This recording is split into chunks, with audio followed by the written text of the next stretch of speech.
minsan na ring lumutang sa kamalayan ng mga miyembro ng bulwagang ito ang panukala patungkol sa legalisasyon ng paggamit ng cannabis para sa layuning medikal. Bahagyang naging masinsin din ang diskusyon patungkol sa pangangailangan upang payagang magamit ang marijuana para sa compassionate purposes. Isa sa mga punto noon ay hindi na daw nangangailangan ng bagong batas sapagkat nailatag na ito sa Comprehensive Dangerous Drugs Act of 2002 o ang RA 9165.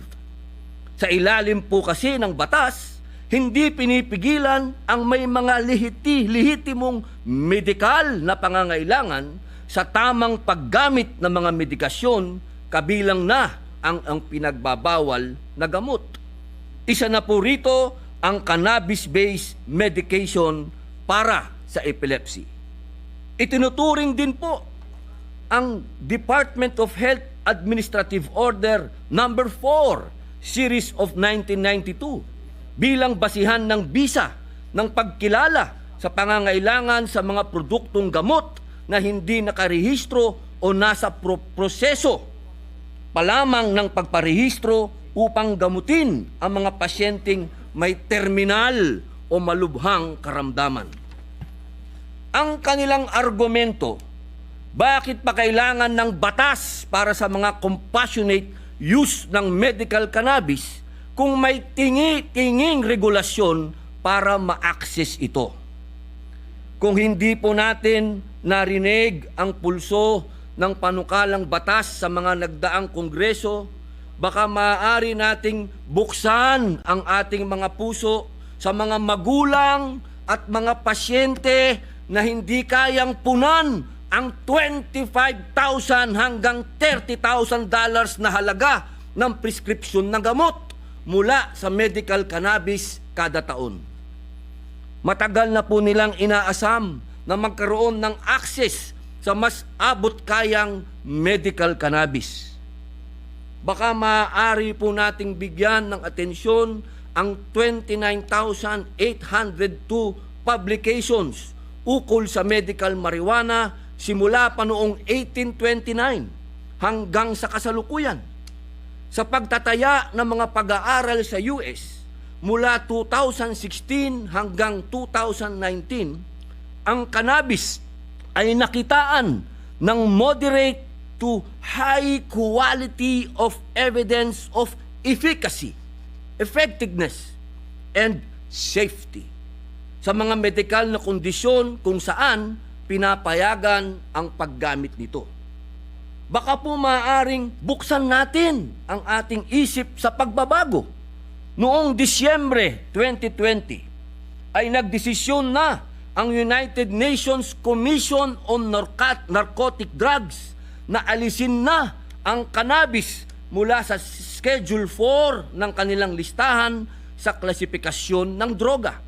Nangangahulugan po ito na inaalis na ang cannabis sa listahan ng mga itinuturing na mapanganib at lubhang nakaka-addict na gamot tulad ng heroin at fentanyl. Bagamat itinuturing pa rin na isang controlled substance. Inaasahang maitutulak nito ang patuloy na pag-aaral patungkol sa medical at therapeutic na benepisyo ng marijuana. Pakinggan rin po natin ang datos. Ang halamang ito ay nililinang na sa Asya sa loob ng 6,000 taon at ginagamit bilang medisina sa mahigit na 3,000 taon. Legal rin ang access nito sa ating bansa noon.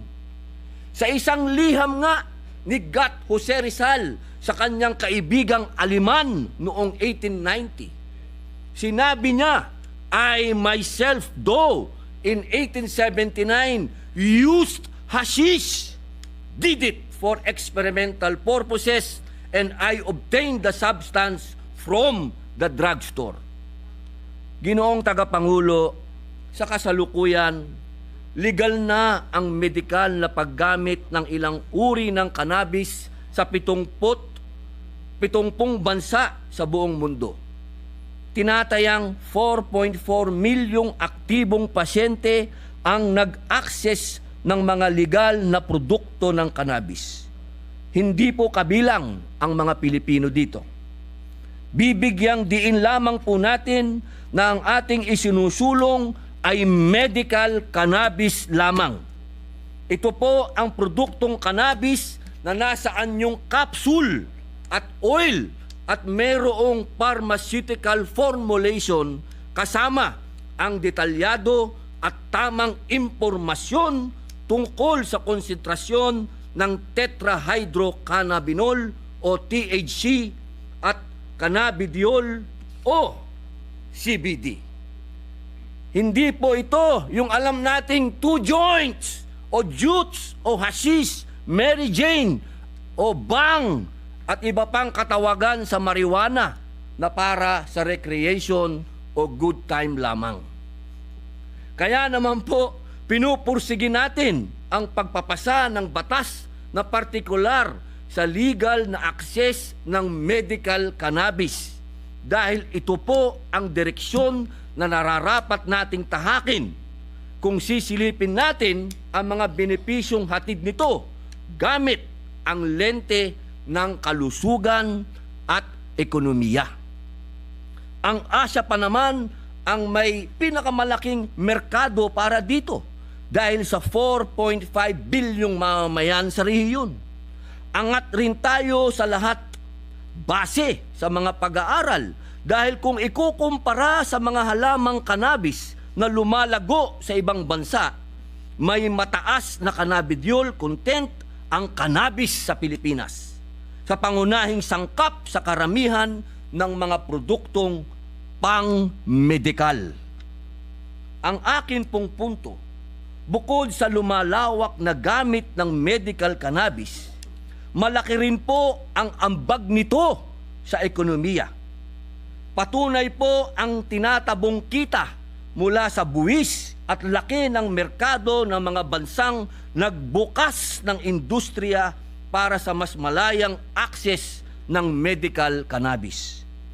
Ginoong Pangulo, 2021, ang pandaigdigang bentahan ng medical cannabis ay tinatayang nasa $37.4 billion. Sa Asya po, kung saan naitala sa kasaysayan ang pinakamahigpit na patakaran sa paggamit ng cannabis, ay nagsimula ng magbukas ang mga pinto para sa cannabis industry.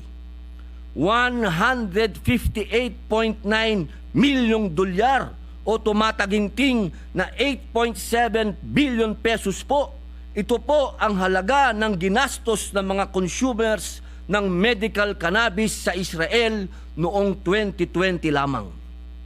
Sa Thailand, ang ating kapitbahay, kalapit bansa, 4 na taon na po simula na maging legal ang paggamit ng medical marijuana. Sa botong 166-0 na ipasa ng kanilang National Legislative Assembly ang medical marijuana legalization. Ang merkado para sa medical cannabis ng Thailand ay tinatayang aabot sa $79 milyong nitong 2021 lamang. Mataas rin ang pangangailangan ng produktong CBD sa Estados Unidos. Ito po yung walang tama, yung walang psychoactive effect at hindi nakaka-addict tulad ng kadalasang maling akala. Pumapalo po ito sa $390 million kada taon. Inaasahang tataas pa ito hanggang $1.3 billion ngayong 2022 o 71.5 billion pesos. Katumbas na po nito ng halos 10% ng koleksyon ng Bureau of Customs nitong 2022. At higit na mas malaki pa sa market ng imported na alak sa Pilipinas na sinasabing papalo sa 50 bilyong piso sa 2025. Sa mga estado, sa Estados Unidos, kung saan legal ang medical cannabis, tumatabo ang mga pamahalaang federal ng kita mula sa buwis at licensing fees. Bilang halimbawa, sa Oklahoma, $18 million mula pa lamang sa kita galing sa patient and commercial license fees simula noong August ng 2018. Sa Arizona, $64 million mula sa buwis noong 2021. Sa Hawaii, $4.7 million ng tax revenues. At sa Maine, $3.9 million noong 2021. Sa isang publikasyon pa nga po, sinasabing mas mataas pa ang bentahan ng medical cannabis kumpara sa patatas at blueberries sa Maine, USA. Hindi pa po natin sinasama sa kwentahan ang laki ng kita mula sa mga pharmaceutical companies na maaaring mamuhunan sa medical cannabis research at development sa bansa. Sa Israel nga po, ang net revenues ng Panaxia, isang cannabis pharmaceutical, ay nasa $83.6 million na nitong 2021. 37% ang nilundag ng kita mula sa $60.7 million lamang noong 2020. Sabihin na po nating magkadikit ang benepisyo ng pagsasaligal ng medical cannabis. Una, magkaroon ng mas accessible at murang pagkukunan ng medical cannabis ang mga pasyente na hindi po nagmumukhang drug addict yung mga pasyente, na pati po yung mga magulang ng mga batang ito ay hirap na hirap humanap kung saan sila kukuha na may kasamang pagkatakot na baka sila'y mahuli. Nakakaawa po. At pangalawa, maaaring kumita ang gobyerno mula sa buwis para gamitin sa makabuluhang serbisyo publiko. Sa ibang mga bansa, ang buwis mula sa medical marijuana ay ginagamit para sa mga pampublikong paaralan. Tulad sa Oklahoma, $38.5 million mula sa naipong medical marijuana tax ang ginamit para magpatayo ng school buildings para sa mahihirap na distrito. Sa ibang estado naman, tulad sa Arizona, bukod sa pondong mapupunta sa edukasyon, hinahati-hati rin ang buwis mula sa medical marijuana para sa pondo ng mga lalawigan at syudad ng estado. Napakarami pong posibilidad para makatulong sa ating pamumuhunan. Lalong-lalo na para sa ating bansa na nangangailangan ng pagkukunan ng pondo. Masakit po ang realidad na panay ang hugot natin sa kaban ng bayan. Bilang halimbawa, nalulugi tayo mula sa maraming government-owned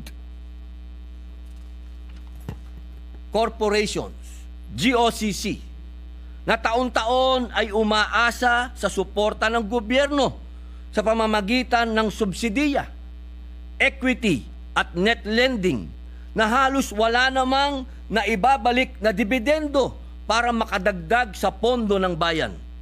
Sa susunod na taon po, maglalabas na naman tayo ng 195.8 billion pesos para sa mga korporasyon na ito na wala namang pangako na balik kita para sa ating mga kababayan. Noong 2021, ang subsidiya ng gobyerno sa 80 na GOCCs ay umabot ng 212 billion. Gayunman, ang natanggap lamang natin na balik sa pamamagitan ng dibidendo ay 38 billion lamang. 18% lamang ng inilabas na subsidiya o pondo ng national government. Halos 33 billion rin ang lugi o net losses ng mga GOCCs. Ang ilan sa mga highly subsidized na GOCCs nakakaunti o minsan ay wala pang ang ambag na dibidendo. ay ang National Food Authority, Philippine Coconut Authority, National Electrification Authority, NAPOCOR, Philippine Sector Assets and Liabilities Management Corporation, Philippine Tax Academy, Southern Philippine Development Authority, Tourism Promotions Board. Batid po natin na ang mga korporasyon ay may mahahalagang mandato para sa serbisyo publiko at hindi nila pangunahing tungkulin ng kumita o tumubo. Ngunit umaasa tayo na magpursige ang mga GOCCs na magkaroon ng disiplina sa pinansyal na pamamahala, maging transparent at tumugon sa kanilang pananagutan sa kaban ng bayan. Kailangan pong matigil ang milking cow phenomenon kung saan aasa na lamang ang mga GOCCs sa national government para sa taunang paggastos. Panahon na po para ikonsidera natin ang iba pang pamamaraan para mag-ambag naman ng pagkukunan ng kita. Ginoong Tagapangulo, sa punto pong ito, iminumungkahi po ng inyong lingkod na isang guni sa komite ng Ways and Means ang aking talumpati upang masuri ang economic viability, feasibility at benefits ng medical cannabis sa ating bansa. Habang tayo po ay nagpaplano ng gastusin ng gobyerno gamit ang kaban ng bayan, huwag naman po sana nating kalimutan ang ating tungkulin na tumbasan at higitan pa ang pinaghirapang kontribusyon ng ating mga kababayan. Kailangan po nating paluguin ang ating ekonomiya at sa puntong ito, malaki po ang maiaambag ng industriya ng medical cannabis na tuloy-tuloy po ang pag-usbong sa iba't ibang dako ng mundo. Panahon na po para tayo naman ang magpunla ng sariling atin. Tandaan po natin ang kasabihan, kapag may itinanim, may aanihin. Maraming salamat po, Ginoong Tagapangulo.